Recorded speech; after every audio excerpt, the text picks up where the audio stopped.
Então, para que conhecer os elementos da ação, né? Para distinguir através dos elementos da ação quando uma demanda é finalizada, para distinguir as partes dentro da ação entre autor, réu. Olha só, né? Quando eu sei quem é o autor e quando eu sei quem era o réu, né? Eu não tenho, por exemplo, o problema de estar processando uma pessoa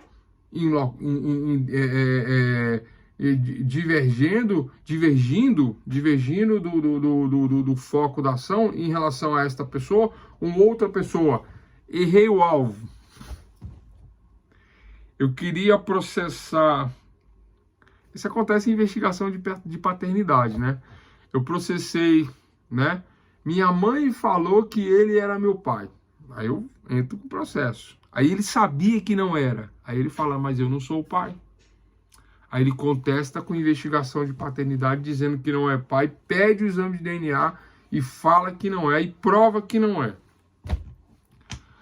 Autor e réu. Autor processou, mas o réu não é esse. Aí o que esse réu faz? Ele fala, eu não sou o pai. O pai é fulano de tal. Aí ele denuncia a lide contra outra pessoa, denunciação da lide.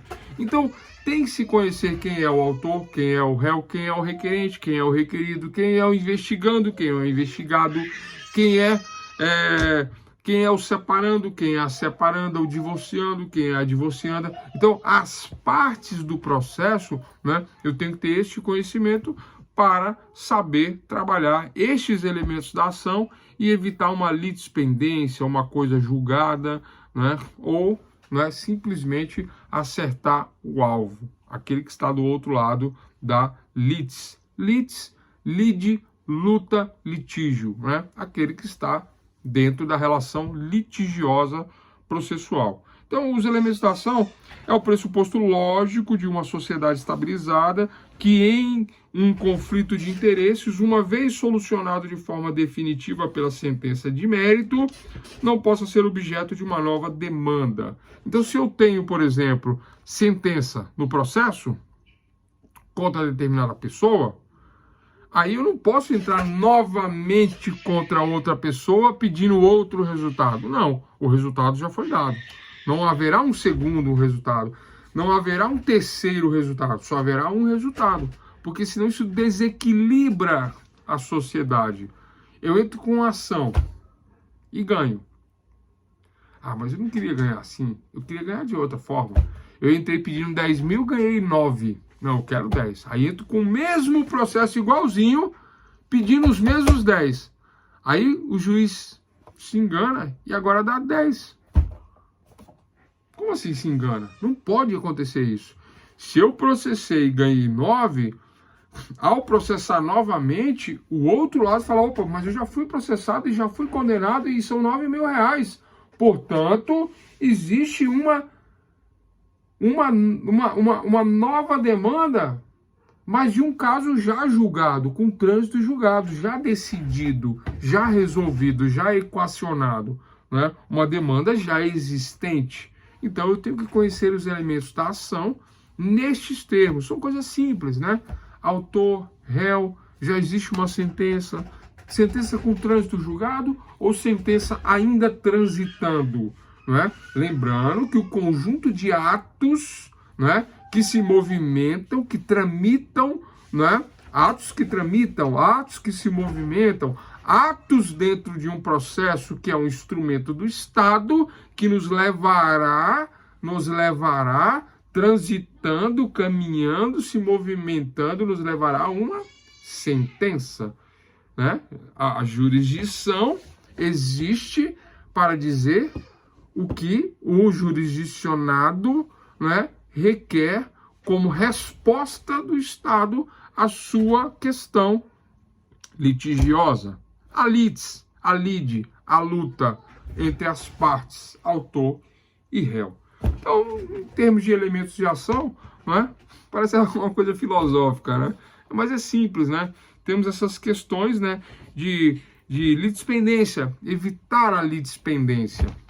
Professor, mas como assim litispendência? Você explicou, e agora você veio na litispendência. Ora, eu entro com ação. contra, eu ia falar um nome aqui, eu não sei se eu posso falar. Eu entro com ação. Tá sem áudio? Sem vídeo? Sem vídeo? Não tá normal áudio e vídeo. Eu entro com ação contra... entro com ação contra uma prestadora de serviço qualquer. Eu entro com ação contra a prestadora de serviço, né? E a ação tramita, começa a andar. E aí tem várias questões a serem resolvidas dos elementos da ação para que a ação tenha o trâmite normal, tenha uma sequência de atos que me levará a uma sentença.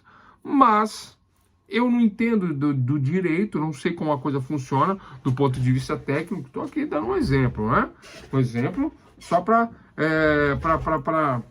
esclarecer aqui a teoria, né? Então, vamos supor que eu não entendo muito, e aí eu contrato outro advogado e falo, vou entrar com ação. Aí entro novamente com ação que eu achei que eu não havia entrado, que eu fui no escritório do meu advogado, tomei um café com ele, bati um papo, assinei os papéis, deixei por conta dele. Achei que ele não havia ingressado com a ação. Contratei outro. Aí falei a mesma história, tomei um cafezinho, assinei. Os dois entraram. Litígio, luta. Um entrou, o outro entrou. Aí o outro lado falou assim, pô, mas que é isso? Ataque agora coletivo, duas ações sobre a mesma questão? Pendência. Ah, professor, mas quando que isso acontece na prática? Que exemplo estranho você está dando aí? Então vou dar um exemplo mais fácil, mais tranquilo, vou falar do clássico. O clássico são os inventários, né? O pai ou a mãe vem a óbito e aí deve-se inventariar os bens deixados, né? E os herdeiros é que devem fazer isso. Aí o herdeiro entra. Aí o outro herdeiro entra. Aí o outro herdeiro entra. Vamos supor que tem 10 filhos. Dos 10, 3 entram. 3 inventários. Pode 3 inventários? Claro que não. Óbvio que não. Só temos um morto, só temos um de cujos, né? Com os bens a inventariar, o espólio. Né? Então, portanto, só pode haver um inventário dos bens deixados por um falecido, né? Por mais que sejam muitos bens, é um inventário. Portanto, há uma litispendência em relação aos 3 inventários. Qual é o que entrou primeiro? Esse que entrou primeiro é o que entrou primeiro é o que, né? Alegará a litispendência dizendo que os outros, né, não tem valor, que vale o inventário que ele impetrou, que ele ajuizou. Portanto, ele alega uma litispendência, dizendo que já existe uma disputa, um inventário, e que os outros devem se juntar a este ou que sejam arquivados por litispendência. Essa é a questão. Tranquilo? Bom, então, dentro de elementos da ação, temos a questão que envolve as partes, que devemos conhecer as partes, né? Autor, réu, inventariante, inventariado, exequente, executado. Então, temos que conhecer as partes. Temos que saber que a ação, que o litígio envolve juiz, autor e réu, nessa ação triangular, né? E temos que entender também, né? Identificado as partes, né? E as causas propostas, né? E se há causas propostas simultaneamente, há uma litispendência, né? E se há uma sentença, há o julgamento da ação, a coisa julgada, caso não haja o recurso, trânsito e julgado, e assim entendemos o básico dos elementos da ação, né? Para finalizar, existe um controle impeditivo da análise judicial de demandas iguais, né? Só é possível se idênticos os 3 elementos da ação: partes, causa de pedir e pedido. Se houver as mesmas partes em uma ação, né? Em 2 ações, né? 2 ações, as mesmas partes, né? Como assim, professor? Vamos lá. Partes na ação, né? Depois eu vou falar de causa de pedir e pedido. Então, partes na ação. Ela entra, eles brigam, o casal briga, ela entra com o divórcio e ele entra com o divórcio. É a mesma ação, as mesmas partes, a mesma causa de pedir e o mesmo pedido. Quais são as mesmas partes? Maria contra João. Maria, vem requerer o divórcio contra João, Maria contra João. Aí o João, vem requerer o divórcio contra Maria, Partes iguais. Ele contra ela e ela contra ele, mas são duas ações. Pode ter duas ações? Não pode. Mesmas partes, não pode. Né? Ah, mas a Maria entrou primeiro. Então, vai valer a ação da Maria. Ah, o João entrou primeiro. Vai valer a ação do João. Claro que existem critérios para isso aí, né? Depois a gente vai falar disso aí. Mas, a princípio, vamos pensar só nisso, né? Que se chama prevenção. A princípio, vamos imaginar que é isso, né? Tá, de forma didática. Então, partes iguais na ação, na mesma ação. Qual é a causa de pedir? A causa de pedir são os fatos e fundamentos jurídicos da ação. Quais são os fatos? Foram casados por 2, 3 anos, né? Tiveram filhos, né? Tiveram bens e agora estão se divorciando pelos motivos tais. Essa é a causa de pedir. A causa que nos levará a pedir o divórcio. Causa de pedir. Essa é a causa de pedir. São os fatos e os fundamentos jurídicos que levam o autor a procurar um juiz. Estou procurando Vossa Excelência, excelentíssimo senhor, doutor, juiz de direito de uma das comarcas ou região administrativa, né? Cíveis da Vara de Família, região administrativa do Gama, região administrativa de Brasília, região administrativa do Guará, Núcleo Bandeirante, Plano Piloto, Sobradinho, Planaltina, ou comarca de Planaltina de Goiás, comarca de Formosa, comarca de São Paulo capital, comarca de São Carlos, comarca de Araraquara, né? Então, peço para o juiz de família. Mas, tirando a questão das comarcas, olha só, e das regiões administrativas, olha só, a causa, as partes, ele contra ela e ela contra ele. A causa de pedir, a mesminha, ela quer se divorciar por estes motivos e ele quer se divorciar por esses motivos. São os mesmos motivos. Cada um com sua versão, mas são os mesmos motivos. Ah, ele fez isso, fez aquilo, tal, para mim não dá mais.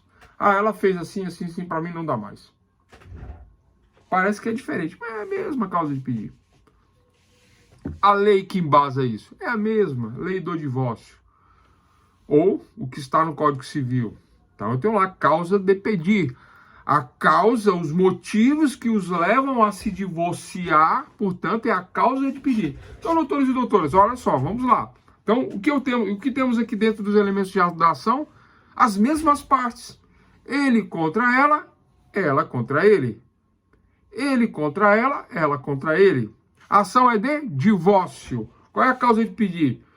Não dá para conviver mais com ela, por isso, aquilo. Aí ela fala, não dá para conviver com ele, por isso. Causa de pedir.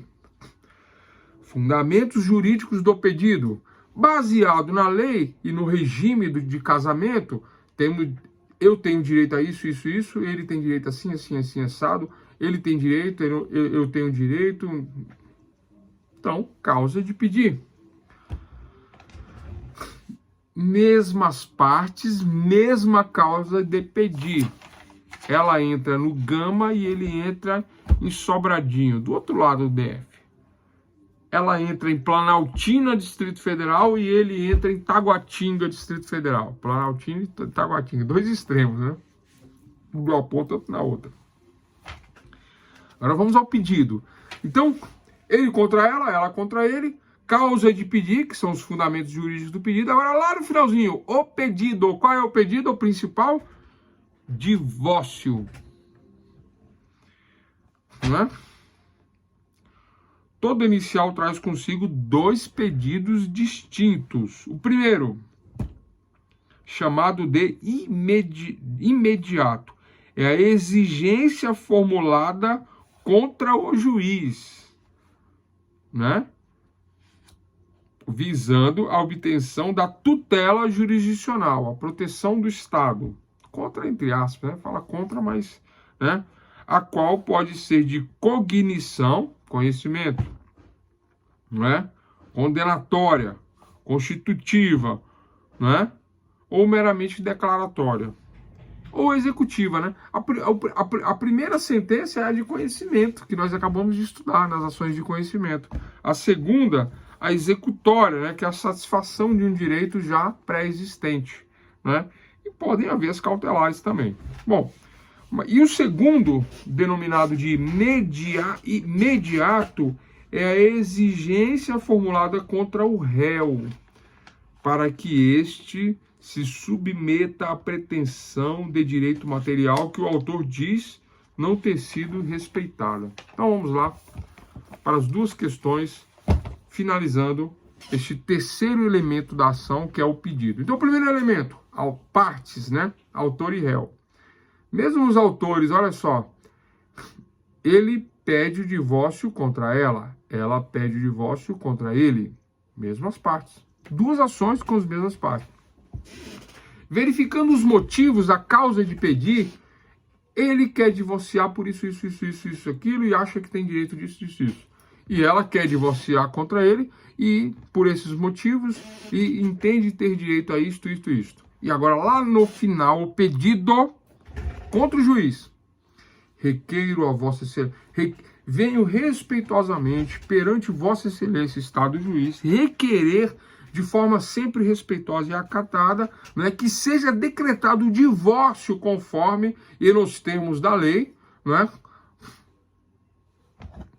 contra fulano de tal. Ela pede e ele pede. É o mesmo pedido, o divórcio, né? E os requerimentos são aqueles requerimentos, né? Partilha de bens, guarda de menores, pensão alimentícia, né? Que ou para quem, ou para, né? Ou como será, se envolve empresa, aí tem a participação na empresa ou não participação, e aí vai, e etc, e tal. É o mesmo pedido. Ele pede de um lado e ela pede do outro. O pedido baseado na causa de pedir, que não é o pedido. A causa de pedir é a causa, os motivos que levam a pedir o divórcio. Então, eu tenho partes, causa de pedir e pedido. Então, doutores e doutoras, para fechar, né? 21 horas para fechar a nossa aulinha de hoje, terça-feira, 31 de maio, Teoria Geral do Processo. O Alisson, Miriane, Rian, Tiana, Vinícius e os outros demais alunos, olha só. Quais são os elementos da ação que eu tenho que identificar, reconhecer, entender, compreender, para que não haja uma litispendência? E o que é a litispendência? Dois processos, ou com mesmas partes, ou com mesma causa de pedir, ou com o mesmo pedido. Isso gera uma litispendência. Ela entra de um lado, ele entra do outro. É chumbo trocado? Chumbo trocado não dói, né? Mas o juiz não vai tocar de um lado e tocar do outro. Não. Quem vai tocar a ação? Quem vai ser o juiz presidente da litis, do litígio, da luta, da disputa? Quem? Onde ele entrou ou onde ela entrou, né?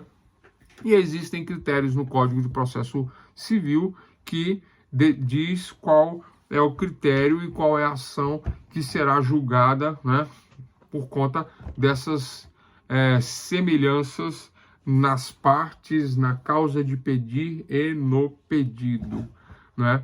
E o nome disso, né, é litispendência, que será resolvido através da prevenção. Qual é a causa preventa? Qual é a causa preventa? A causa preventa é a causa que se decidirá, que se dará uma sentença, onde se exercerá a jurisdição. Iuris direito dictio, quem vai dizer o direito? O juiz onde ele distribuiu a ação ou o juiz onde ela distribuiu a ação? Aí tem um detalhe, né? Existe um entendimento, existem vários entendimentos, mas o entendimento, vou direto ao assunto, né? Direto ao ponto, né? O entendimento majoritário é da citação. Quem for citado primeiro e voltou a citação e o juiz despachou primeiro, aí vai ser o juiz prevento. Como assim? Explica melhor isso. O que é isso? Ele fez ação, ela fez ação. Ele contra ela, ela contra ele. Divórcio, causa de pedir. Pedido, divórcio. E os requerimentos atrelados ao divórcio. Olha que é a mesma ação, é a mesminha, mas não podem haver duas ações. Se houver duas ações, esse juiz dá uma decisão. E esse juiz tem que dar a mesma decisão. Mas pode haver, por um equívoco, ou por um entendimento, ou por regras de experiência, ou por seguir esta ou aquela doutrina, esta ou aquela linha, esta ou aquela jurisprudência, pode haver uma pequena divergência no entendimento da justiça desse lado ou desse lado.